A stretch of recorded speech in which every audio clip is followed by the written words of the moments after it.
Hello and welcome to The Lens with me, Sarah Travers. The Lens is a business in the community podcast in partnership with One Young World. Now, I'm delighted to introduce our guests today. They are Gregor Mowat, who is co-CEO and co-founder of Loqbox, a fintech company that offers a variety of products to help people improve their credit score and manage their money. Joining Gregor today, we're also welcoming Jude Addo, who is Group CEO of JA Group, an investment firm focused on the wealth and well-being of its clients. Now, in this episode, we'll be discussing financial inclusion, what this means, why this is such an important issue, and what business can do to help people. So to find out more, let's get into the conversation. Gregor, Jude, welcome to The Lens. Thank you. Thank you. So Gregor, if we could start with you, if you could kindly tell our listeners about yourself, how you've come to be in your role at Loqbox, and a little bit about outside of work. Fantastic. Thank you very much, Sarah. So it's a real pleasure to be on The Lens. My background is slightly unusual in terms of the professional trajectory that I've been on. I started out life as an accountant and joined KPMG in 1999. But I didn't join them in Britain. I joined them in Brazil, and I then moved around the world with them, and then eventually ended up as one of the senior partners in the KPMG Russia business. I moved back to the UK in 2016, and I had the good fortune to be introduced to my now co-founder, Tom Eyre. When I moved back, I left KPMG. I wanted to try a different career, and I aimed to set myself up as an investor. And I had three criteria for any investment. One was that it had to be an industry which I knew, which was financial services. The second was that it had to be scalable, which meant tech. So that took me into fintech. And the third was that it had to add to the sum total of human good. It had to be socially positive. And Tom had started the UK's first credit building business called Credit Improver. And I invested into that as a minority shareholder. And then as we got to know each other, we also worked out the parts of Credit Improver that was not fixing the financial inclusion exclusion problem. And we had the idea for Loqbox. Loqbox's mission is to give everyone access to a richer life. Richer in terms of money, of course, but actually much more important, richer in terms of being able to achieve your goals without money getting in the way. And everyone is a key word there. It's financial inclusion. We want everyone to have the same opportunities to participate in the financial system. And the way that we think it's best to do that is by helping people who are not able to access the financial system to build a credit payment history that then allows them to do that. And as a result, we were the first mover in this field in the UK. So we're the largest in the UK at the moment. And by helping people to build their credit histories and therefore their credit scores, we then build the trust with them, and then we can help them with the other crucial parts of financial inclusion, which are building their financial education, which then removes the stress of not knowing how the system works and then feeling that you're lost within it. So once you start to understand how to manage your finances, a lot of that stress dissipates. You get an action plan, you start to move forward. And then another crucial element is building your financial resilience. If your fridge breaks or if your car breaks down, you've got those emergency savings. It means you're not being pushed into high cost short-term credit. What do you like to do outside of work? Doesn't sound like you have much time. I am a bit of a workaholic, that's certain. However, I do have a wonderful wife and four lovely daughters from 23 down to 14 years old. There's lots and lots of fun and laughter in our lives. There's a lot of other stuff as well with four daughters, but we love music, we love sports. We spend a lot of time doing all of that together. Sounds like you like a challenge, and lots of them, Gregor. Thanks so much. So over to you now, Jude. I'd love to find out a little bit about your background, what you do, what is JA Group, and what you like to do outside of work. Well, first of all, let me say a massive thank you, Sarah, for having me here. It's a true pleasure. About my background, I was born and raised in Accra, Ghana, on the West African coast. I moved to the US for my undergrad education on the New England coast in tiny state of Rhode Island. And from there, I was recruited and started my career at JP Morgan in London as a technologist, interestingly. I started building code for the frontline traders. And then at some point, I figured I was pretty good with business and economics and was blessed with the gift of the gab. So I figured, how do I make my way into the front? So managed to find my way into the front office as a corporate banker. Thoroughly enjoyed that, but then figured I wanted to do something that was more close to my heart, which was increasing financial literacy and financial inclusion on the African continent. So I got a really cool opportunity to go to Standard Chartered Bank, which had a huge presence in emerging markets, to go lead the private banking and wealth management practice specifically for Ghana on the West African desk. A very good friend of mine called Rodney Appiah and four other friends decided to start up an investment club, which then later became a venture capital fund, trading as Cornerstone VC in London now, focused on early stage businesses and underrepresented founders in the British Isles. Being who I am and always having an itch I need to scratch, I decided to leave that business. And then I started JA Group because I wanted to really focus on how do I level up the underrepresented in society. And JA Group effectively started off purely as a wealth management business focused on helping people across the world, but mainly in emerging markets, increase financial literacy and also improve their access to wealth management services. Now, naturally, that segment of the population, given the way traditional wealth management works, in order to make the unit economics work, you have to focus on the top 1% of society, which are typically multimillionaires and billionaires. But after that, again, with the itch that I always have, I figured, how do I then democratize this service to the mass affluent and eventually down to the bottom of the pyramid, as that term is often used.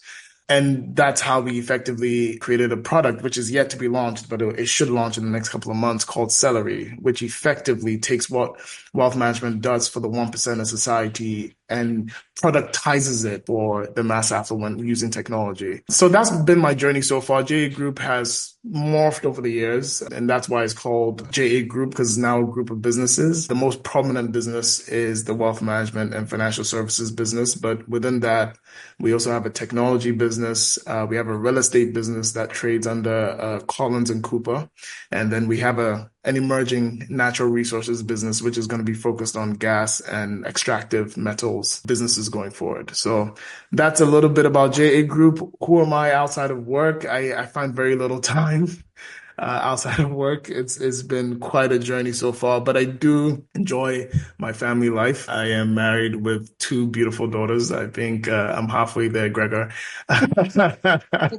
Getting four. I am an author of two books. I haven't authored a book in a while. I think the last book I authored was about 9 years ago. I think outside of finance, I could have made it as a basketball player, even though I'm 5'11". We believe you. We believe you. I am loving the energy from you two. It's obvious that both of you are passionate about this topic. I'd love your thoughts, Gregor, on where we are now financially over the last few years. So much has changed. Everything that's happened in Ukraine. If you bring into the mix the cost of living crisis, the pandemic, and I know this is massively important to you, and you joined Business in the Community's Cost of Living Task Force in 2024. How have you seen the dial shift over the past year?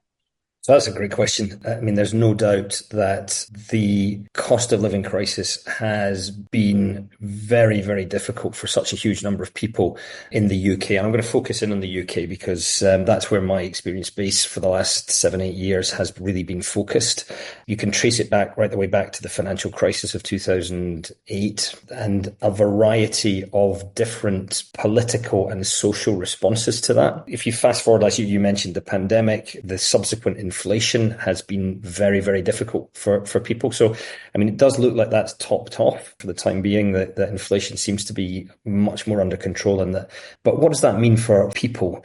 Well, it's devastating is the answer. When I look at it from a Loqbox perspective, where we're trying to help people to come into the financial marketplace, what we've seen, I mean, when we started this in 2016, the number of people who struggled to access credit was around about 10 million in the UK, 10 million. Now that's already 1 in 6 UK adults. So it's already a huge number. But the really damning statistic is that if you fast forward that to a study by PwC in 2022, that number has doubled to 20 million. 1 in 3 UK adults PwC assess as financially underserved or unable to access credit. Now, what does that mean? People have a funny relationship with credit. Credit can be a bad word. Credit can be a positive word. When I think about credit and not being able to access credit, for me, that's the end of your aspirations. Because when we think of credit at Loqbox, we're trying to help people be aspirational. Picture you're born in a northern town in the UK, an ex-mining town. The buses don't run there anymore. You don't have a car, but you want to work. There's no jobs in the village. How do you work if you don't have a car? Not many people are sitting on the capital they need to be able to buy that car outright. So if you can't get the aspirational finance to buy that car, you're basically locked into that social position forever of being terminally unemployed. And so like a lack of access to credit it's not often considered as being one of the main drivers of brake on social mobility. But from my perspective, it actually matches really well. We actually mapped the areas where social mobility in the UK is not working. Nobody's moving forward. We mapped that against Experian's credit scores, and it fitted almost 1-to-1 to the low credit scores. So like if you cannot access credit, you're not moving forward in the world. You're not being allowed to improve. And so that's where Britain finds itself today.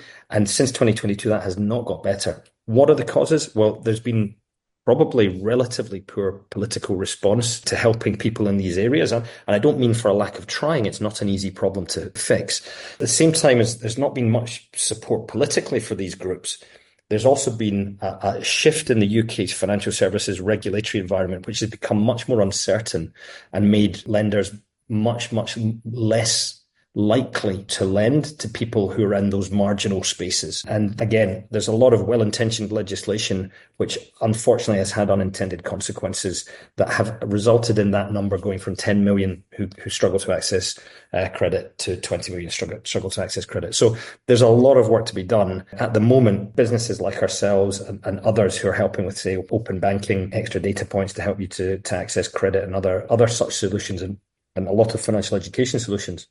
There's a lot of work going on in those areas. I do hope that the innovation that is coming into this space is allowed to thrive in a financial services regulatory environment that's quite tough.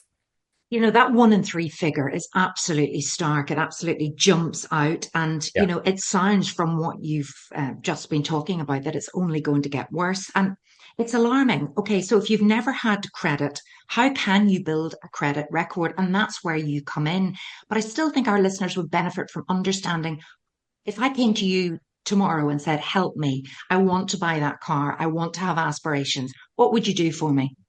Well, so the first thing to understand is what is a credit history, because it's not widely understood. If you think about it in the most simple terms, if you walk into a pub and walk up to the first person you see and say, would you lend me £100? They're going to say, no, I don't know you. If for example, the person sitting next to you in that pub says, oh, it's okay, that's Jock. I lent him £100 4 months ago and he paid me back 2 weeks later. He's actually pretty good for it. You might go, oh, okay, then maybe all right, because my pal said that you're good for the money. You've done it before. That's all a credit payment history is. It's creating evidence that you're able to manage regular payments out of your discretionary income to repay a loan, and then that data is reported to 3 credit reference agencies. They then make that database of information available to lenders who then look at the databases of these one or other or maybe all 3 of these credit reference agencies, and they'll go, oh, so you have built a credit payment history. You're able to repay credit. In that case, I may be prepared to lend you some money. And it might help me if you've made no mistakes at all in the past. It might mean that you get a lower rate. It's going to cost you less money to borrow. Or if you've made a couple of mistakes in the past, but you made them good, you might get a higher rate, but at least they'll lend to you. So that's what a credit payment history is. And then a credit score is actually a number that typically between 0 and 1,000 that tries to give a consumer an indicative number that shows where their credit history ranks for a lender. What you do when you come to us, you become one of our Loqbox members, is we then have a bunch of credit building features that essentially enable you to build a reportable credit history that can then use subsequently to access credit. So it's not instantaneous, unfortunately, Sarah. You have to spend time, you have to invest time into building that credit history. It takes a few months to do that. But once you've built that credit payment history with the different features that we have, then you're able to then approach a lender and hopefully have a better outcome than when you've been turned down before. Well, it sounds like you're offering a solution, a much needed solution. And, this is what responsible finance and responsible business should be doing. Jude, let's bring you in on this topic of financial inclusion, of financial responsibility. And you talked earlier about that passion you have for leveling up the underrepresented in the emerging markets. But can you perhaps share your thoughts on how business can play its part in this leveling up?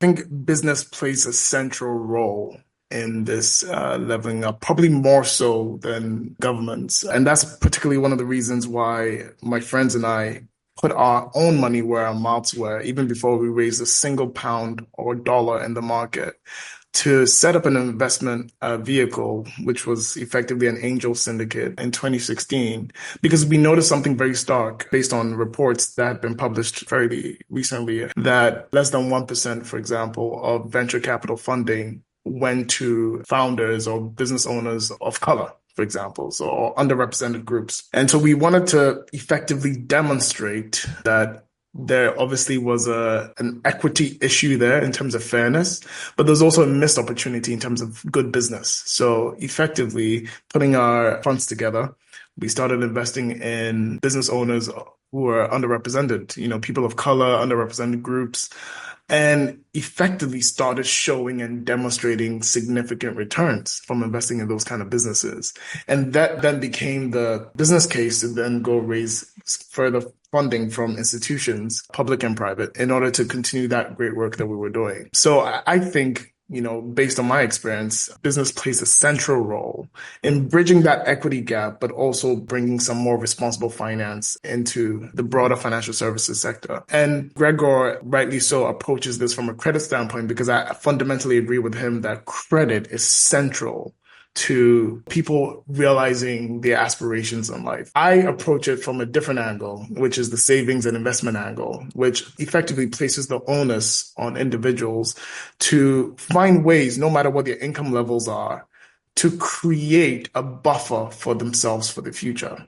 So that's why I chose to go into wealth management, because I realized that whether you think you have wealth or not, you can manage your wealth from day one and grow into it. And so effectively, from a financial literacy and financial education standpoint, that's where we start in terms of the entry level, the 101. And then as people are more educated and more aware about ways in which to improve their own financial well-being, we then get them to a place where they can start making more sophisticated investments to then, increase their financial wherewithal. It's extremely worthy, everything that you're doing here. And the fact that you said whether you think you have wealth or not, the fact that you're putting this time into the underrepresented and often overlooked is commendable. But how do you balance that with running a business, wanting to make a profit yourself? And how do you choose those customers to make sure that you're getting that balance right? I think what we've been quite fortunate with at JA Group, for example, is that we have a proven business model, which is obviously in wealth management. The vast majority of the wealth management industry focuses on not even the 1%, the 0.1% of society. So we have that business and we use it to cross-subsidize the other business effectively, because it's a very important part. And, the truth of the matter is, in wealth management, nobody's going to come to you as a multi-billionaire if you weren't there from the beginning, if you didn't help them get there, because there's lots of competition. So one of the business cases is, okay, why don't we help people go from where they are to a small millionaire, to a multi-millionaire, to a centimillionaire, to a multi-billionaire? And that's where you truly demonstrate the value you have as a wealth manager, not just showing up when, the sun is out and everything's rosy. So we're still proving out this thesis that it's profitable to focus on the overlooked and the, underrepresented. But we see very early signs that that's the case, that, there's money to be made there. Is that the same for you, Gregor? Because often the poorest people can often feel exploited or nervous of financial providers. Well, I think rightly so. I don't think that in the UK or in many countries, financial products and services are built particularly for the people who struggle most to get there. I mean, I absolutely love Jude's approach to bringing people all the way through. We very much believe at Loqbox that if we give people that first step on the ladder, then there's lots of other products and services we can help them as they go up that ladder. For the time being, there really is a focus on just getting that first step because, with 20 million people in the UK, you can't say it's niche anymore. It's one in three adults is you're not serving a niche population. What we have discovered is that there's real suspicion amongst the incumbent providers of financial services of people in these demographics because they're asking themselves the question, how do we make money out of these people? And to me, that's the wrong question. The right question is, how do you help those people achieve their aspirations and you will make money along the way with them? That's a big mindset change from how financial services has operated for hundreds of years, where banks with huge balance sheets there might be a lot of marketing suggests otherwise. And to your point, Sarah, actually, that when you asked you the question about profitability being important, I mean, we are very much a for-profit business. We're not a charity. We really believe that you need to have that profit motive to be sustainable. And without that, you can't then execute on your mission, which is to go as wide as possible to help as many people as possible, give everyone access to a richer life. So that profit motive is really important. So we do make money, but we make money with the members who choose to trust us to help them along the way. Jude is nodding furiously there to everything that you said, Gregor. And Jude, in the context of this responsible finance topic, how do you think financial literacy can play a role in empowering individuals and communities? Many people don't buy or subscribe to things that they are not aware of, number one, and number two, that they don't understand. And given my role as an advisor, I've seen countless occasions where consumers have either been duped or scammed, and I use those words quite aggressively because maybe a salesman at a bank or a financial institution has sold them an insurance product or a financial product that they didn't truly understand, and there's been very, very dire intended or unintended consequences for the consumer. So I think starting off financial planning and wealth management on the foundation of solid financial literacy and education leads to better outcomes for everybody, leads to the financial provider being assured that the consumer understands what they're doing and knows exactly what they're getting into, and also gives individuals the confidence that whatever they're buying or whatever they're subscribing to actually is intended to lead to better outcomes. And in more cases than not, it will actually lead to better outcomes for them. And that involves many things. It involves, simplifying contracts and reducing the jargon so that consumers aren't confused about what it is that they're getting themselves into. It means is that businesses like ours have to spend a lot of time, a lot of resources, organizing workshops, offering digital tools, and collaborating with educational institutions to promote financial education at scale. And Jude, you were talking there about trust, I suppose, and transparency, which has never been more important. Gregor mentioned the crash of 2008 when financial services took a massive hit reputationally. How can businesses really build trust with their stakeholders? I think it starts with transparency. Transparency is foundational for trust. It ensures that customers or consumers and stakeholders understand, the risks, the costs, the benefits of financial products. And to the point I made earlier, the way you achieve transparency is by simplifying contracts and agreements, openly sharing performance data and not obfuscating it with other information, and adhering to regulatory standards. And I think obviously regular engagement with stakeholders through forums, reports, and some form of feedback mechanisms strengthens that transparency and strengthens the relationship between the business and the stakeholders. And it demonstrates accountability, of course. And Gregor, you have worked with various organizations and industries, but I wonder if you could provide some examples where responsible finance has positively impacted a business's bottom line whilst benefiting the wider community.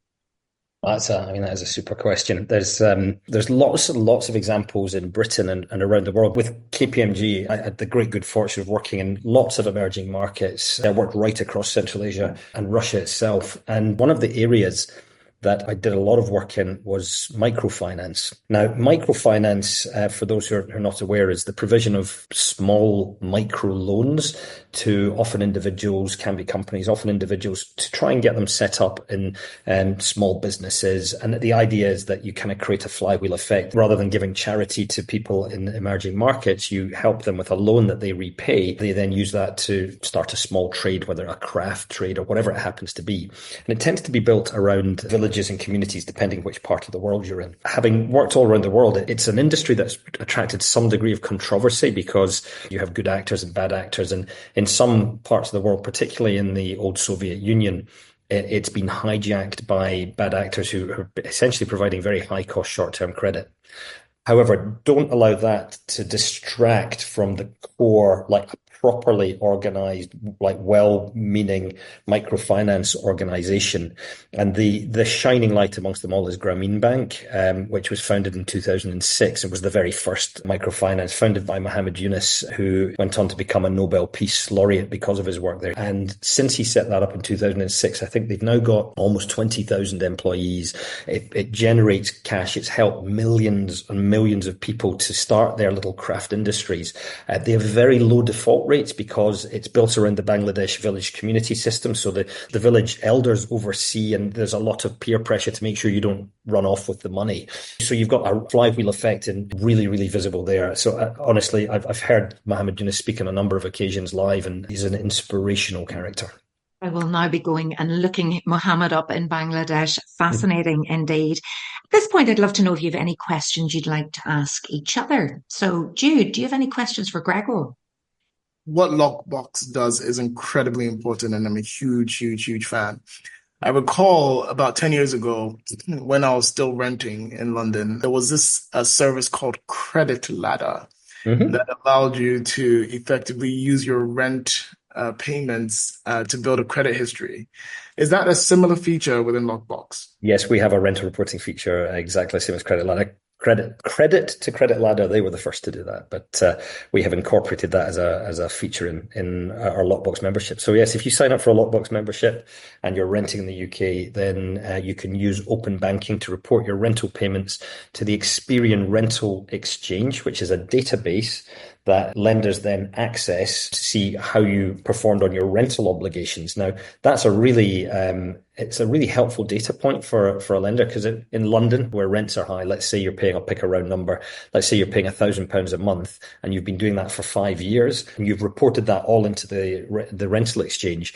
You then apply for a mortgage, which is going to cost you £1,000 a month. If a lender then looks at that rental exchange and goes, oh, for 5 years you've not missed a beat with your £1,000 rental payment, you're probably good for a £1,000 mortgage repayment. So yeah, you can have your loan, and actually that reduces the risk for us, so we'll give you it at a better rate.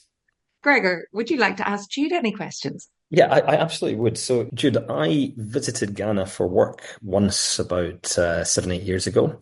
My eldest daughter also volunteered in a school in Accra for a couple of weeks when she was at school, and we both left really impressed by the really colourful culture, the warm people, the friendly nature. But you also can't escape the economic and infrastructure challenges that are faced by Ghana. So what I wondered was, what do you think is the outlook for Ghana for the next decade, and how does financial inclusion, responsible finance play its role in that as well? That's a fantastic question. I feel like I'm being interviewed for the presidency here. But let me give a bit of history. You're absolutely right. I think you painted a pretty accurate picture of both the pros and the cons of Ghana today. It hasn't changed much since you were last here. Ghana has incredible potential, but I think we've been talking about potential for way too long, and it's time for it to actually materialize. You may or may not know that we just had an election, which was effectively a referendum on the incumbent government's performance. And I think this is probably one of the worst defeats for an incumbent government in the Fourth Republic. one of the attributes that the incoming administration is the focus on infrastructure and infrastructure investment.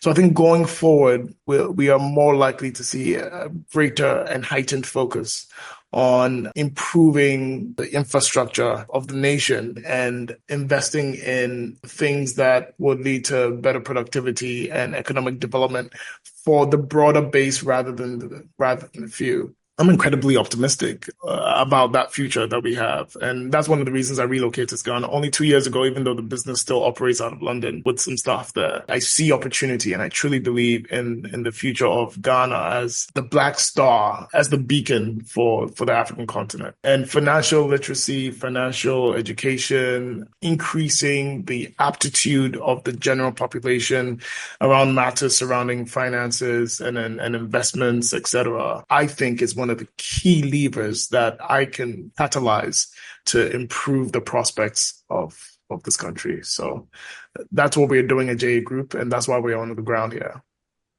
Fantastic. Thank you. Thanks. Yeah, Thanks. great question and a beautiful answer indeed. Now, we love to share on the lens, and we love to inspire and motivate our listeners with some advice around reading, a piece of research or report. So is there anything that you could share with our listeners today, maybe Jude, first of all, you, that has inspired you to be more responsible? Anything you would like to share with us? Yeah, I'm currently reading a very voluminous book called Why Nations Fail: The Origins of Power, Prosperity, and Poverty. It's by Daron, Acemoglu, and James A. Robinson. It's a brilliant book if you're interested about national development and increasing the prospects of both at an individual level, but also at a national level. And another book I'm reading, if I may, is Money, Possessions, and Eternity. And that's by Randy Alcorn. And I think those are fantastic reads for leveling up and improving one's financial fortunes. Super. I think we definitely need to start a book club because we always get such great recommendations. Gregor, what about you?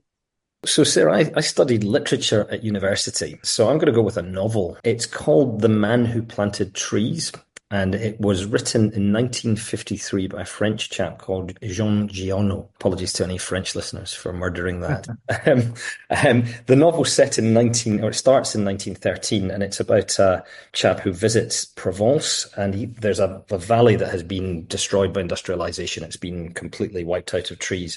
And while he's there, he comes across a shepherd whose wife has recently died and who spends his whole time just planting trees with acorns. Then spans a number of decades where the narrator visits the valley and goes back to Paris. It crosses the First World War. He needs to recover from that. But over the course of the decades, the valley recovers. The trees, they become saplings, then they grow to full height, and people resettle into the valley. 10,000 people eventually move in, live in the valley. The streams return. And I love the book because it covers a whole load of stuff, including like the horrors of war, the difficulties that societies face with industrialization versus nature, etc. But I love it because it shows what one person with kind of a calm, consistent, quiet actions can do to change the world around them. We often feel powerless in the face of large events and politics, but actually individual, quiet, consistent, egoless action can actually be one of those powerful agents for change in the world. What a wonderful concept and an analogy that ties in beautifully with what we're talking about today, just planting that one acorn at a time. Gregor, thank you very much. I've made a note of that one too.